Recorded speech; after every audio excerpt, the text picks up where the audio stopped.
Katie Morrison stared out the shuttle window as Haven's Rest came into view. The massive space station floated against the darkness like a giant metal flower with petals made of steel and glass. She had seen many stations before, but this one felt different. This one felt cold. "We'll only be here for a few hours," her father said from the pilot seat. Commander Greg Morrison had made this trip dozens of times, but this was Katie's first visit to the alien creature shelter. "Stay close to me and don't wander off." Katie nodded and adjusted her position in the wheelchair. The accident had happened 2 years ago. A shuttle malfunction. 3 seconds of chaos. Then she woke up in a hospital and her legs didn't work anymore. She was 17 now and she had learned to live with the stares and the pity. The docking process was smooth. Greg guided the shuttle into the bay with the ease of someone who had done it 1,000 times. When the doors opened, Katie felt the temperature drop. The station was kept cold for the alien creatures. Most of them came from planets with harsh climates. A tall alien waited for them at the entrance. His skin was gray and covered with small scales. His eyes were vertical slits that reminded Katie of a snake. This was Draxus, the station director. He was a Velcron, one of the older species in the Galactic Coalition. "Commander Morrison," Draxus said, his voice flat and formal. "I received your message about bringing your daughter. I must remind you that this facility houses dangerous beings. We are not equipped for civilian tours." Greg's jaw tightened. Katie isn't a tourist. She's been to dozens of military installations. She knows how to follow protocols. Draxus looked down at Katie. His eyes lingered on the wheelchair. "The creatures here are not like the ones in public zoos. They are damaged, unpredictable. Some of them have killed before." "I understand," Katie said quietly. She had learned that speaking softly often worked better than arguing. Draxus made a sound that might have been a sigh. "Very well. But you must stay in the observation areas. Do not approach any containment fields. Do not make loud noises. Do not try to interact with any specimens." He turned and walked into the station. Greg pushed Katie's wheelchair forward, following the director through the corridors. The walls were white and sterile. Bright lights hummed overhead. Everything smelled like chemicals and recycled air. They passed the first containment area. Inside, a creature that looked like a bear made of rocks paced back and forth. Its movements were jerky and repetitive. The information screen next to the field showed a number, Subject 23, no name. Just a number. "This one came from a mining colony," Draxus explained without emotion. "Its planet was strip-mined until the ecosystem collapsed. It attacked the rescue team and killed 2 workers. We sedated it and brought it here." Katie watched the creature pace. It looked miserable. The containment area was bare except for a water dispenser and a feeding trough. "No toys, no enrichment, nothing. What will happen to it?" Katie asked. Draxus glanced back at her. "It will live here until it dies. We cannot release it. No one wants to adopt aggressive specimens. This is better than euthanasia." Katie wasn't sure about that. The creature looked like it was already dead inside. They moved through the station, passing more containment areas. Each one held a different alien creature. Some were small and skittered against the walls. Others were large and moved slowly, their eyes dull and unfocused. The staff members they passed looked tired and frustrated. No one seemed happy to be here. "The creatures are fed twice a day," Draxus continued his tour. "Medical staff check them weekly. We maintain the containment fields at all times. Security protocols are strict." "Do they ever get visitors?" Katie asked. Draxus stopped walking. "Visitors? Why would they need visitors?" "I just thought maybe someone might want to see them. Talk to them. These are not pets, human child. They are dangerous alien life forms. We keep them alive as per Coalition regulations, but we do not coddle them." Draxus's voice had an edge to it now. "Your species has been in the Coalition for only 30 years. You do not yet understand how the galaxy works." Greg put a hand on Katie's shoulder. A warning to stop asking questions. They reached the deepest part of the station. The corridor here was darker and the air felt heavier. Warning signs covered the walls in multiple languages. "Danger. High security. Authorized personnel only. This is our most dangerous section," Draxus said. He stopped at a massive door that required 3 different security clearances to open. "I would prefer your daughter wait outside." "I'll be fine," Katie said before her father could respond. Draxus studied her for a long moment, then activated the door. It slid open with a hiss that sounded like a warning. The containment area beyond was huge. The ceiling stretched up at least 50 feet. The walls were reinforced with triple-layer shielding, and in the center, behind the strongest energy barrier Katie had ever seen, was a dragon. It wasn't like the dragons from Earth stories. This was real and terrifying. Its body was covered in black scales that seemed to absorb light. Each scale was the size of Katie's hand. Its head was massive, with horns that curved back like deadly crowns. Its eyes glowed with a golden fire that made Katie's breath catch. The creature was easily 40 feet long from nose to tail. Its wings were folded against its back, but Katie could see they were torn in places. Scars covered its body, some old and faded, others still raw and red. "This is Creature 47, Draxus said. "It came from Scorvath, a planet destroyed in the Border Wars 5 years ago. We rescued it from the debris field. It killed 3 of our handlers during the extraction. Since then, no one has been able to get within 20 feet without triggering an aggressive response." The dragon's head turned toward them. Those golden eyes focused on the group with an intensity that made Katie's heart pound. She expected to feel fear, but instead she felt something else. Recognition. "It looks hurt," Katie said softly. "It is hurt," Draxus replied. "It has weapon fragments embedded in its chest and shoulder. We cannot operate because it will not allow us to sedate it. It fights any attempt to approach." Greg leaned closer to the observation window. "Why keep it if it's this dangerous?" "Coalition law requires we preserve rare species when possible. The Scorvathian dragons are extinct now. This may be the last one in existence." Draxus turned away from the containment area. "We do what we can, but some creatures are beyond help." Katie couldn't look away from the dragon. It stared back at her, unblinking. There was intelligence in those eyes, pain too, and something else that Katie recognized because she had felt it herself. Loneliness. "Can I stay here for a few minutes?" Katie asked. "Just to look?" Draxus frowned. "Why would you want to? I've never seen anything like it before." 5 minutes, Draxus said finally. "Then you must return to the main area. Commander Morrison, I need you to review the security updates in my office." Greg hesitated, looking between his daughter and the dragon. "Katie, I'll be fine, Dad. It's behind a barrier. I'll just sit here quietly." Greg nodded slowly and followed Draxus out of the room. The door sealed behind them with a heavy thud. Katie was alone with the dragon. She rolled her wheelchair closer to the energy barrier. Not too close, but close enough to see the dragon clearly. It watched her every movement. Its body was tense, ready to attack or defend. "Hello," Katie said quietly. The dragon's eyes narrowed. Its tail lashed once, a sign of agitation. Katie didn't move.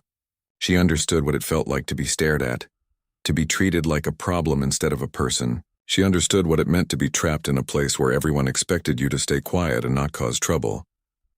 "I know you probably can't understand me," she continued, keeping her voice low and calm. "But I wanted to say that I see you. Not just the scary parts. I see that you're hurt and alone." The dragon tilted its head slightly. The movement was small, but Katie caught it. She smiled. It wasn't much, but it was something. A connection. A beginning. "I'll come back if they let me," Katie promised. "You shouldn't have to be alone." The dragon's tail stopped lashing.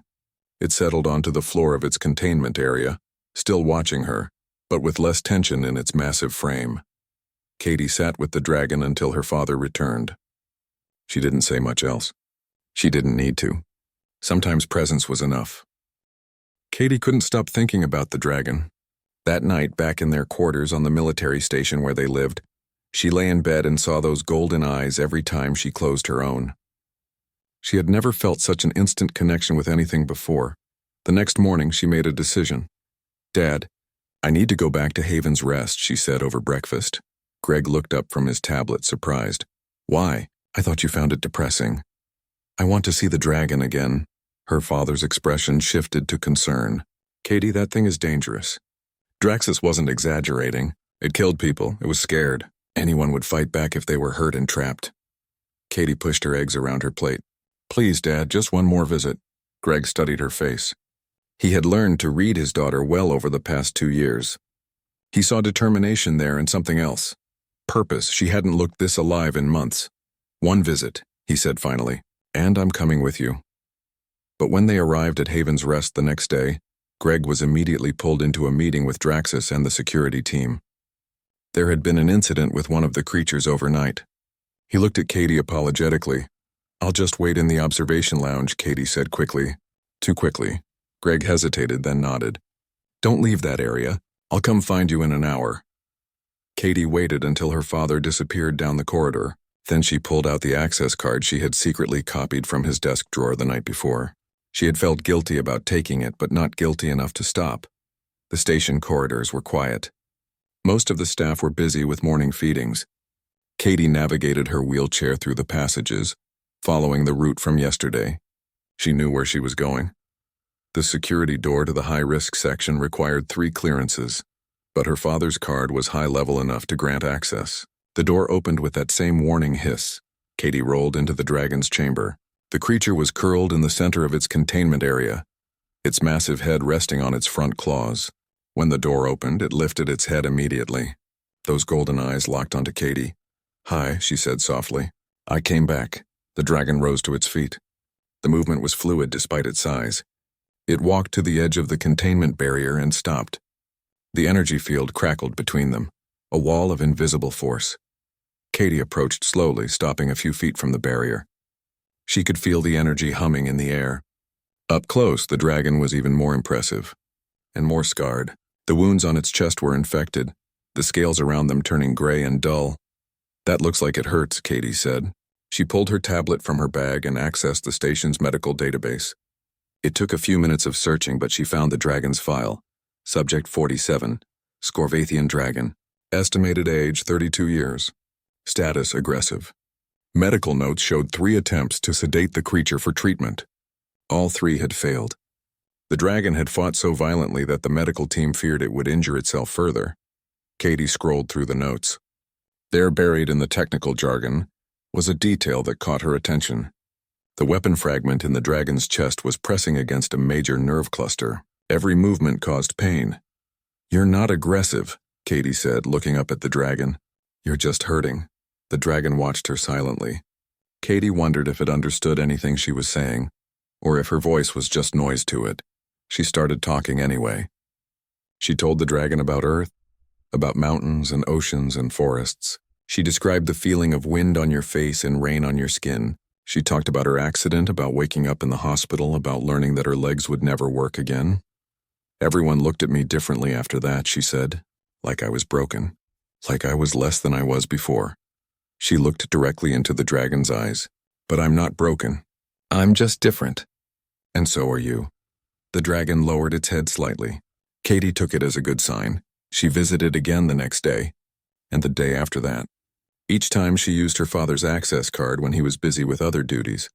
Each time she talked to the dragon about anything and everything. On the 4th visit, she brought pictures on her tablet. Images of Earth's landscapes, of places the dragon might never see but could at least imagine. The dragon moved closer to the barrier when she showed the pictures, its eyes tracking the images with clear interest. "This is the Grand Canyon," Katie explained, showing a photo of the massive gorge. "And this is Mount Everest. It's the tallest mountain on Earth." She scrolled through more images. "This is where I used to live before the accident. We had a house with a big backyard." The dragon made a sound. It was low and rumbling like distant thunder.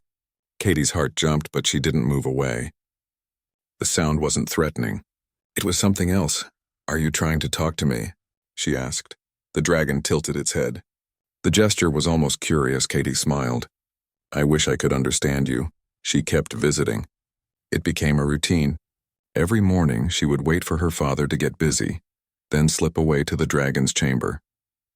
She talked, showed pictures, and sometimes just sat in comfortable silence. On the 7th day, everything changed. Katie was showing the dragon pictures of clouds when alarms started blaring throughout the station. Red lights flashed. The automated voice announced a security breach in the containment systems. Katie's tablet buzzed with an emergency message from her father. "Stay where you are. Lockdown in place. Do not move." But before Katie could respond, the door to the dragon's chamber burst open. 3 staff members rushed in, not seeing Katie in the corner. They were panicking, shouting at each other in different languages.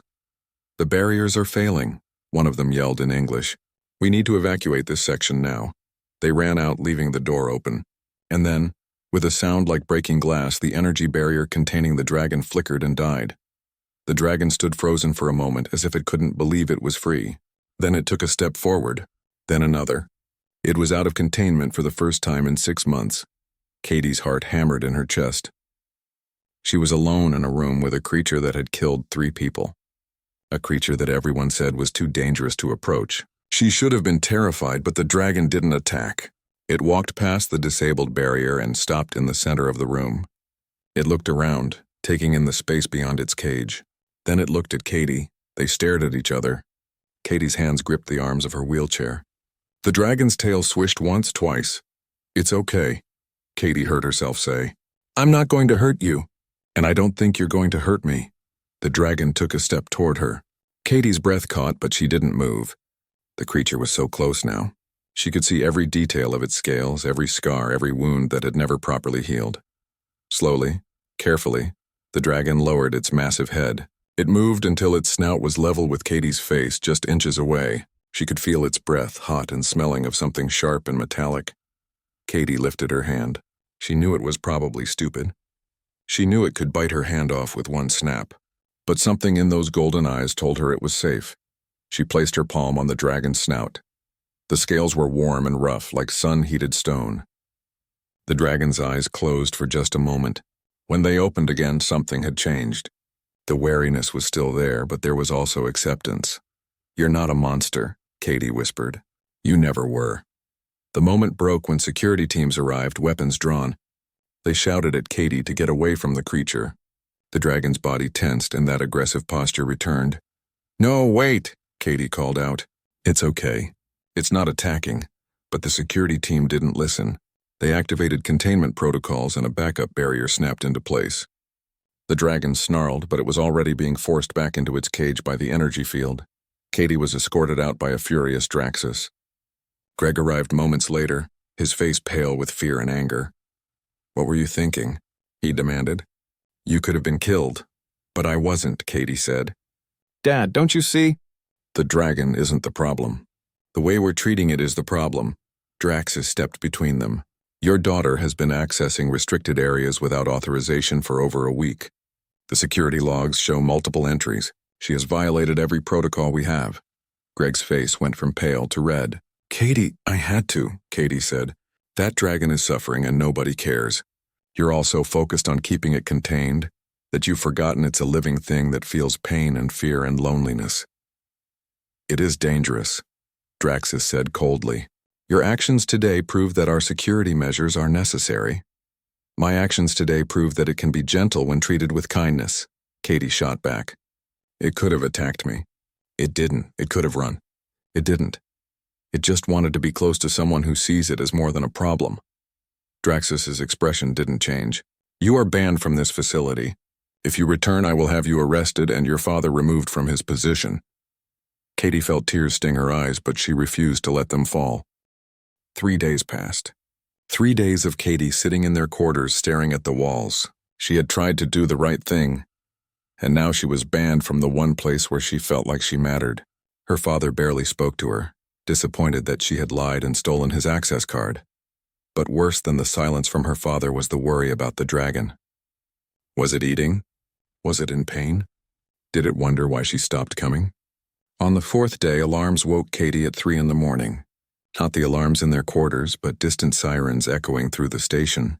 She grabbed her tablet and checked the news feed. Her blood went cold. Critical malfunction at Haven's Rest. Reactor failure causing cascade errors in containment systems. Evacuation in progress, Katie didn't think. She pulled on clothes, transferred to her wheelchair, and headed for the door. Her father was already awake, pulling on his uniform. "Stay here," he ordered. "I have to go help with the evacuation." "I'm coming with you." "Absolutely not, Dad, please." "People might be hurt." "I can help." Greg looked at her for a long moment. Finally, he nodded. "Stay close to me. Do exactly what I say." "Understood?" "Understood." They took an emergency shuttle to Haven's Rest. The scene was chaos. Evacuation pods were launching continuously. Staff members were running in every direction. And through the windows, Katie could see containment barriers flickering on and off like dying stars. The reactor blew a cooling line, a security officer explained to Greg. "The power grid is failing section by section. We've lost containment on over half the specimens. Casualties? Greg asked. 2 injured. But we have a bigger problem. We have staff and civilians trapped in the observation wing. Multiple aggressive creatures are loose between them and the evacuation pods. Greg immediately started organizing rescue teams. Katie stayed in the shuttle bay out of the way but listening to every transmission on the emergency channel. Then she heard it. The voice on the radio filled with panic.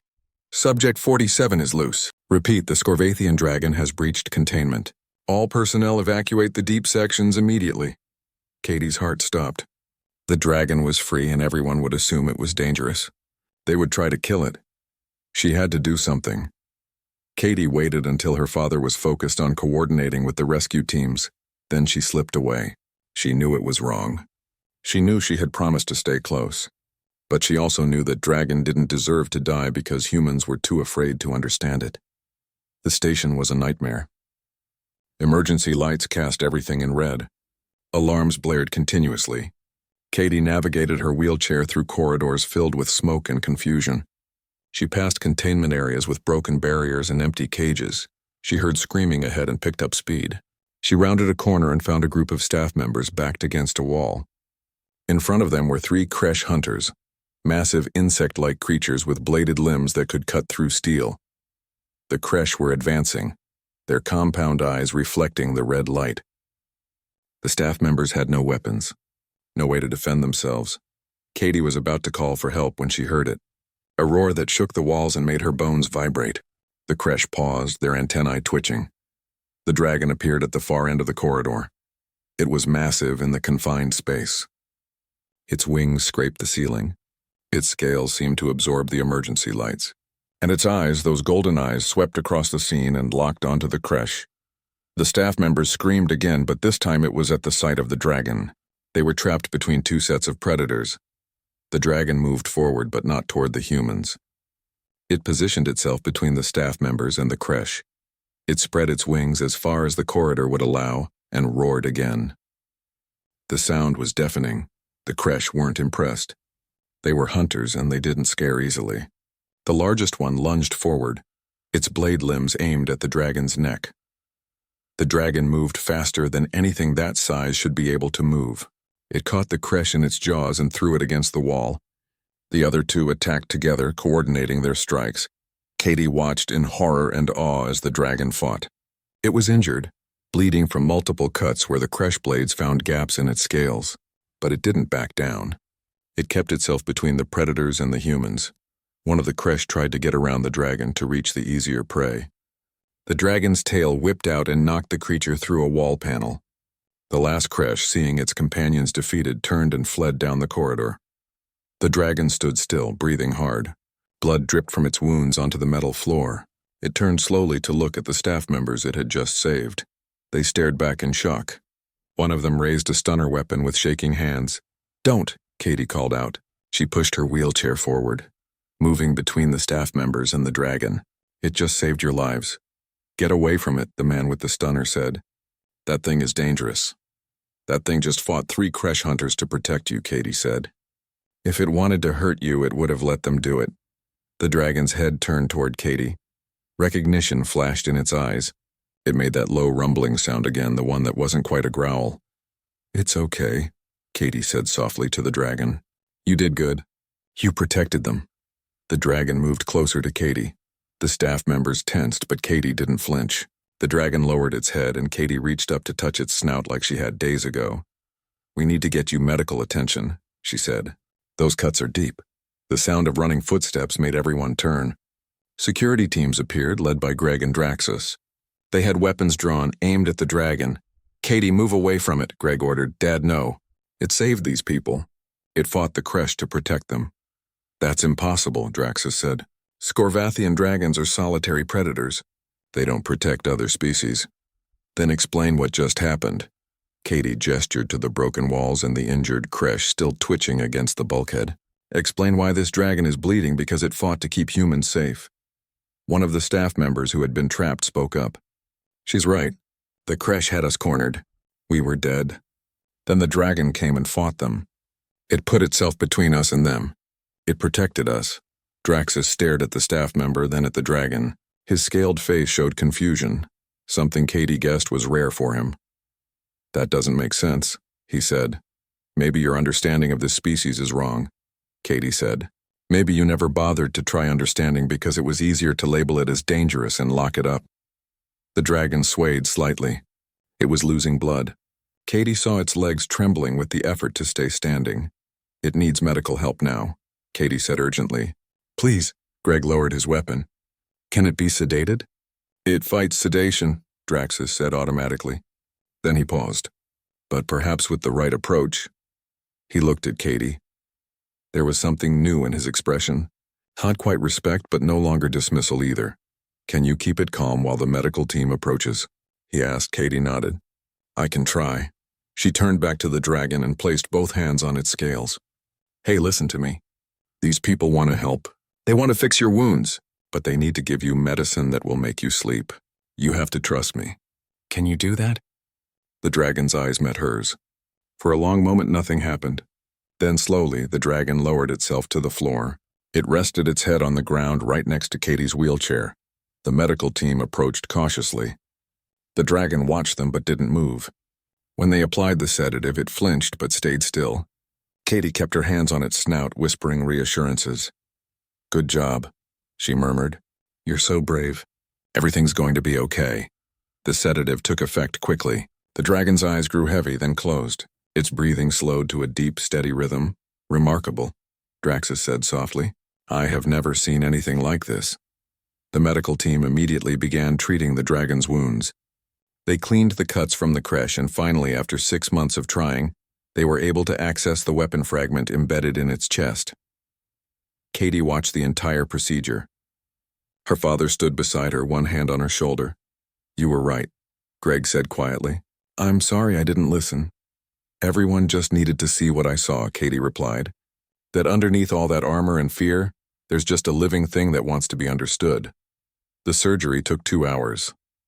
When it was done, the dragon rested in a proper medical bay instead of a containment cell. Its wounds were bandaged, and the fragment that had caused so much pain was finally removed. Katie stayed by its side until it woke up. When those golden eyes opened and found her face, the dragon made that rumbling sound again. But this time, Katie understood it wasn't a growl. It was something closer to a purr. "Welcome back," she said with a smile. The dragon shifted slightly, and Katie noticed it was trying to position itself so she could lean against it. She accepted the invitation, resting her hand on its warm scales. For the first time since her accident, Katie felt completely whole. News of what happened at Haven's Rest spread through the Galactic Coalition like wildfire. Within 48 hours, scientists, xenobiologists, and coalition officials descended on the station. Everyone wanted to see the dragon that had protected humans. Everyone wanted to understand how it was possible. Katie found herself at the center of attention, something she wasn't used to and didn't particularly enjoy. She sat in interview rooms answering the same questions over and over. "How did you approach it? What did you say? How did you know it wouldn't attack you?" Her answers were simple. She treated it with kindness. She saw it as a living being instead of a dangerous specimen. She listened to what it was trying to tell her through its actions. But the scientists wanted data, measurements, explanations that fit into their understanding of biology and behavior. They struggled to comprehend something that seemed to defy everything they knew about Scorvathian dragons. Dr. Lisa Harper, a human xenobiologist who specialized in cross-species communication, arrived on the 3rd day. She was in her 40s with kind eyes and an accent that reminded Katie of her grandmother. Unlike the others, she didn't bombard Katie with questions. Instead, she asked permission to observe. Katie brought her to the medical bay where the dragon was recovering. The creature had been moved to a larger space with proper bedding and an open ceiling so it could see the stars. It was eating again and its wounds were healing well. When Katie entered, the dragon's head immediately lifted. It made that rumbling sound and shifted its body to make room for her beside it. "May I?" Katie asked, gesturing to the space next to the dragon. The dragon lowered. Its head in what Katie had learned was an affirmative gesture. She wheeled closer and the dragon gently helped position her against its side where she could be comfortable. The warmth from its scales seeped through her clothes. She felt safe there in a way she couldn't quite explain. Dr. Harper watched all of this with wide eyes. She pulled out a tablet and started taking notes. "How long did it take to build this level of trust?" she asked. "About a week of visits," Katie replied. "But the real connection happened the first time I saw it. I think we both recognized something in each other." "Can you explain what you mean by that?" Katie thought for a moment, trying to put feelings into words. "When I had my accident, everything changed. People stopped seeing me as Katie. I became the girl in the wheelchair. They focused on what I couldn't do instead of who I was. I think the dragon experienced something similar. After it was injured and brought here, people only saw the danger. They forgot it was a living thing that could feel and hurt and need connection." Dr. Harper nodded slowly. "So you identified with each other through shared trauma?" "I guess so. But it's more than that. I didn't pity it. I think that was important. I didn't try to fix it or change it. I just accepted it as it was." The dragon's tail moved slightly, wrapping loosely around Katie's wheelchair. The gesture was protective but gentle. "May I try approaching?" Dr. Harper asked. "You can try, but let it come to you. Don't force anything." Dr. Harper stood and slowly walked toward the dragon. She kept her movements calm and her hands visible. The dragon watched her with those golden eyes but didn't show any signs of aggression. When Dr. Harper was about 10 feet away, she stopped and sat down on the floor. "Hello," she said softly. "My name is Lisa. I'm here to help Katie understand you better." The dragon tilted its head. After a long moment, it extended its neck slightly, bringing its snout closer to Dr. Harper but not quite touching. It was testing her, Katie realized. Seeing if she would react with fear or respect, Dr. Harper remained still. "You're magnificent," she said. "I'm honored to meet you." The dragon pulled back and settled again next to Katie. It hadn't rejected Dr. Harper, but it had made clear where its trust lay. Over the following days, Dr. Harper conducted careful research. She reviewed every recording of Katie's interactions with the dragon. She studied the medical data. She interviewed the staff members who had been saved during the crisis. And slowly, a picture began to emerge. She called a meeting with Katie, Greg, and Draxus to share her findings. "I believe I understand what happened here," Dr. Harper began. "But first, I need to correct a fundamental error in our knowledge about Scorvathian dragons." She pulled up images on her tablet showing ancient ruins on Scorvath. Before the war destroyed their planet, dragons weren't solitary predators. That was an assumption we made based on observing them during and after the trauma of their world's destruction. Archaeological evidence suggests they had complex family groups with strong parental bonds. She showed another image of a carving found in the ruins. It depicted a dragon carrying something small on its back. They carried their young this way. But more than that, they also carried injured family members. The bond wasn't just parental. It extended to anyone in their group who needed protection. Draxus leaned forward, studying the images. "How did we miss this?" "Because we only encountered them after everything they knew was destroyed," Dr. Harper said. "We saw traumatized, violent creatures and assumed that was their nature. We never looked deeper." She turned to Katie. "This dragon lost everything in the war. Its planet, its family, probably everything it loved. Then it was injured, trapped, and treated as a dangerous specimen. It had every reason to give up, but it didn't." Katie said, "No, because you offered it something it thought was gone. Forever. Recognition, understanding. You showed it that not all intelligent beings would treat it as a monster." Dr. Harper pulled up medical scans. "Look at this. These are brain scans from before and after your interactions began." The images showed changes in the dragon's neural activity. Areas associated with social bonding and emotional processing had reactivated after months of dormancy. "The dragon was shutting down," Dr. Harper explained, "emotionally and psychologically. Your visits quite literally brought it back to life." "That still doesn't explain why it protected those staff members during the crisis," Draxus said. "Actually, it does. You see, Scorvathian dragons didn't just protect their own young. When they adopted someone into their group, that bond was absolute. They would defend that individual against any threat." Dr. Harper looked at Katie. "The dragon bonded with you, and because you're human, it extended that protection to other humans. In its mind, your species became its new family group." The room went silent as everyone processed this information. "So you're saying this dragon sees all humans as part of its family now?" Greg asked. "Not all humans everywhere. But humans in its immediate environment, yes. particularly those it associates with Katie. Dr. Harper smiled. In a way, it adopted the human race. Katie felt tears sting her eyes. She had known the connection with the dragon was special, but she hadn't understood how deep it went. The dragon hadn't just accepted her. It had chosen to love again despite every reason not to. What happens now? Katie asked. It can't stay locked up. Not after we know what we know. Draxus was quiet for a long moment. Finally, he spoke. I have been running this facility for 12 years. I believed I was doing the right thing by prioritizing safety and containment. But I was wrong. We weren't keeping these creatures safe. We were keeping them imprisoned. He looked at Katie with something that might have been respect. You showed me that what I thought was necessary was actually cruel.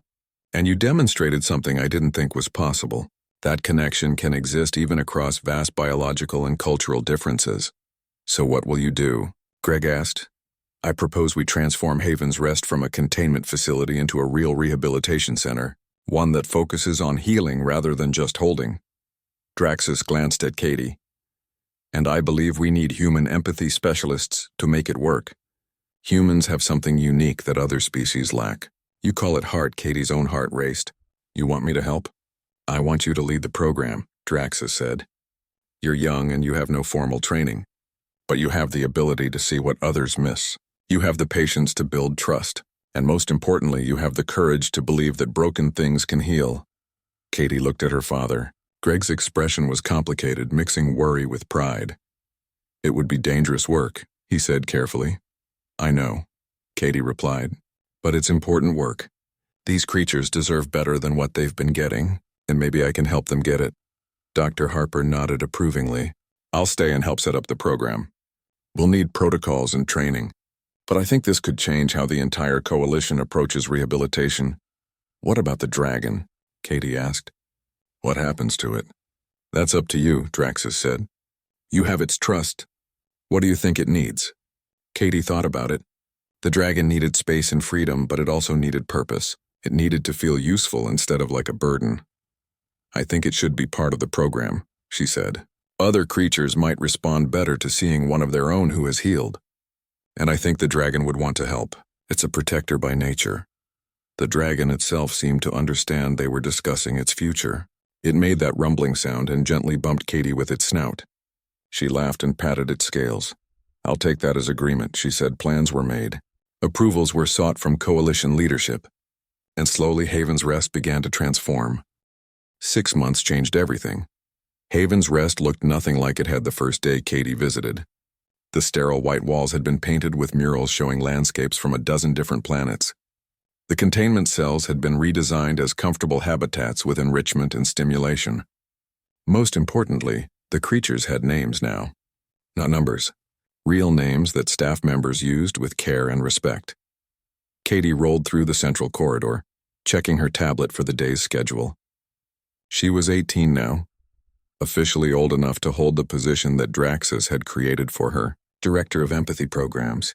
It still felt strange to have a title, but she had grown into the responsibility. Behind her, the dragon walked with the easy confidence of someone who belonged. Its scales had regained their luster and the scars had faded to silver lines. It wore a special harness that Katie had designed, one that allowed her wheelchair to attach securely to its back. When they reached the new wing, a group of human volunteers waited. There were 15 of them, ranging in age from 20 to 60. Some had physical disabilities like Katie's. Others had invisible wounds, trauma from wars or losses. All of them had something in common. They understood what it meant to hurt and to heal. Good morning, everyone, Katie greeted them. Today we're going to work with the Velcor Pack. They're from a planet that was consumed by a supernova. They lost everything and everyone except each other. They've been aggressive toward most species, but Dr. Harper thinks they might respond to humans. One of the volunteers, a man named Chris who had lost his legs in a mining accident, raised his hand. What makes her think that? Because they're grieving, Katie explained. And humans understand grief in a way that translates across species. We don't hide our emotions. We don't consider sadness a weakness. The Velcor can sense that authenticity. The dragon rumbled softly beside her. Katie had learned to read its sounds. This one meant agreement. Remember the basic principles, Katie continued. Don't force interaction. Let them come to you. Be honest about your own pain. Don't pretend to be strong if you're not. These creatures can sense lies. She led the group to the Velcor habitat. The pack consisted of 6 wolf-like aliens with crystalline fur that refracted light into rainbows. They were beautiful and deadly, their teeth capable of crushing metal. The volunteers spread out, sitting on the floor at different points around the habitat's safe zone. Katie positioned herself near the viewing window with the dragon beside her. At first, the Velcor stayed at the back of their space, watching the humans with suspicious eyes. Minutes passed. Then one of the volunteers, a woman named Helen who had lost her daughter in a shuttle crash, began to cry. She didn't try to hide it. She just sat there, tears running down her face, her grief visible and raw. One of the Velcor approached slowly. It came to the barrier and sat down on its side, mirroring Helen's position. The creature didn't try to comfort her. It just sat with her in her sadness. Helen looked up and saw the Velcor watching her. "You understand, don't you?" she whispered. "You lost someone too." The Velcor made a high-pitched sound, not quite a howl but close.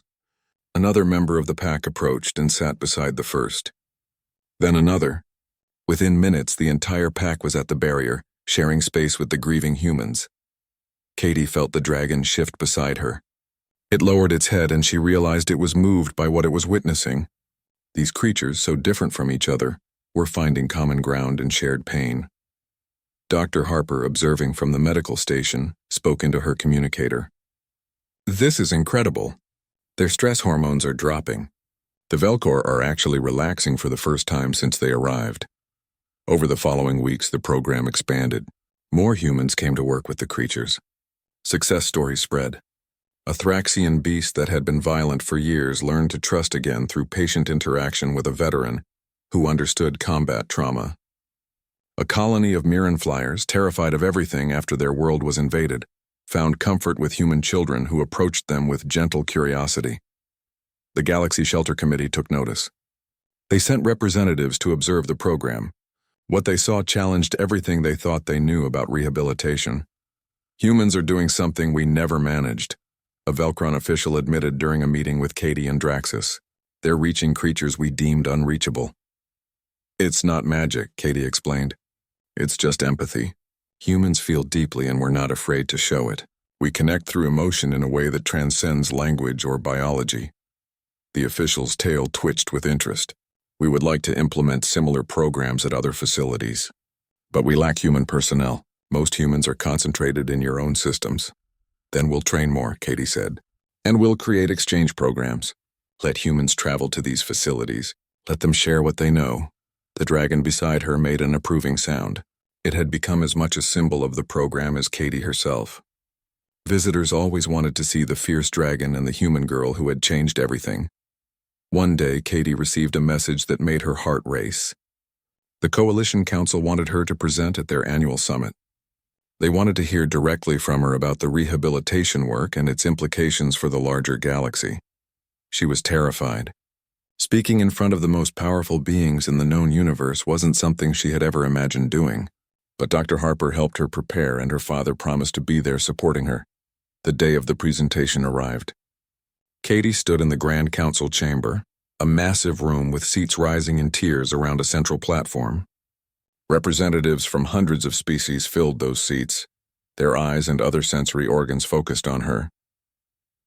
The dragon stood beside her, its presence both comforting and powerful.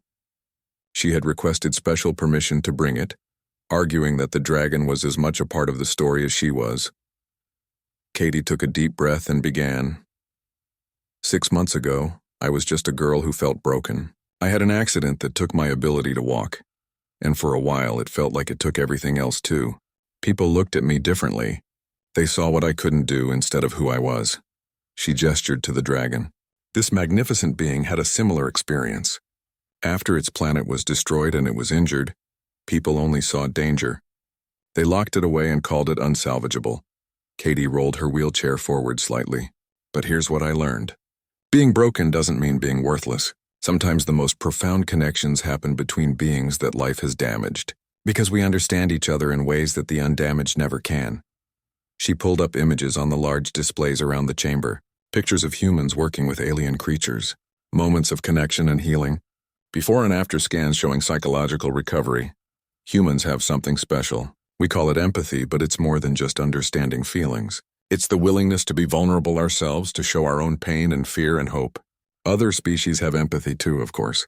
But humans evolved in a way that made emotional connection central to our survival. We're wired to reach across barriers. A counselor from the Tellus Collective spoke up. But what happens when these humans leave? Won't the creatures regress? Katie smiled. That's the beautiful part. Once these creatures learn to trust again, they can generalize that trust. The Velcor pack that we rehabilitated has been successfully relocated to a sanctuary planet. They're thriving. They remember that kindness is possible even from strangers. Another counselor asked, "What about dangerous species? Surely this approach has limits." Everything has limits, Katie agreed. We're not saying every creature can be saved, or that safety isn't important. But we've learned that many creatures labeled as dangerous are actually just traumatized, and trauma can be healed with time, patience, and understanding. The dragon lowered its head and Katie rested her hand on its snout, a gesture that had become natural between them. This dragon was going to spend the rest of its life in a cage, Katie said softly. Now it helps us heal others. It has purpose and dignity and love. That transformation is possible for so many creatures if we're willing to try. She straightened in her wheelchair and looked around at all the assembled representatives. My paralysis taught me something important. The universe will break us, all of us eventually. Accidents happen. Wars destroy homes. Loss touches everyone. But being broken isn't the end of the story. It's just a chapter. What matters is what we do next, how we choose to heal, how we choose to help others heal. Katie took a breath. Humans want to contribute to the Galactic Coalition. We want to offer something meaningful. I believe this is it. We can be bridges of understanding. We can be healers. We can remind the galaxy that compassion isn't weakness, that caring for the damaged isn't a waste of resources, and that sometimes the ones everyone gives up on are the ones most worth saving. The chamber was silent when she finished. Katie worried that she had said something wrong, that her message hadn't landed. Then a Velcron counselor stood. Then another.